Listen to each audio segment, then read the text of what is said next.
Imagine being ordered to stand still while your child dies. Not because you are cruel, not because you are weak, but because armed men have decided your grief is bad for business.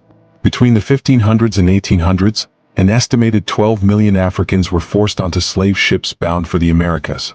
Nearly 2 million did not survive the crossing, a journey historians call the Middle Passage. These deaths are often explained as the result of disease or harsh conditions.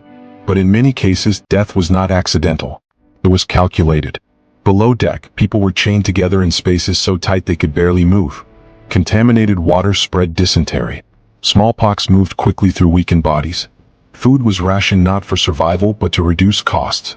Children, especially infants, were the first to fail. Their bodies weakened slowly day by day. Their mothers were forced to watch. When a child died, mothers were ordered not to cry, not to scream, not to resist. Crew members removed the body and carried it above deck. Without ceremony, it was thrown into the sea. Sharks often followed these ships. Over time, they learned the routes. Captains noticed and used this presence deliberately. The act of throwing bodies overboard served a purpose. It discouraged resistance. It reinforced control. This brutality followed a financial logic. Slave ships were insured. If an enslaved person died of illness, the loss stayed with the owner. But if someone was thrown overboard to save the ship, that loss could be claimed. Captains faced a choice: care for the sick and lose money, or throw them into the sea and be compensated. Many chose profit. Women and children were especially vulnerable. Ship records show high mortality among infants, nursing children, and the elderly.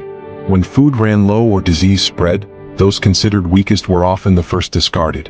In 1781, the British slave ship Zong made this logic undeniable. After running low on water, the crew bound 132 living Africans and threw them into the Atlantic. 54 were women and children. The ship's owners later sued their insurer, and won.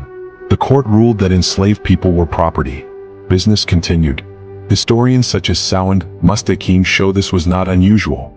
Slave ships did not only transport people. They engineered obedience through fear, especially through the suffering of mothers and children. 2 million people died during the Middle Passage. Many of those deaths were profitable. This is the history often reduced to footnotes. But the trauma did not disappear. So the story matters. Because those children were not cargo. And they deserve to be remembered.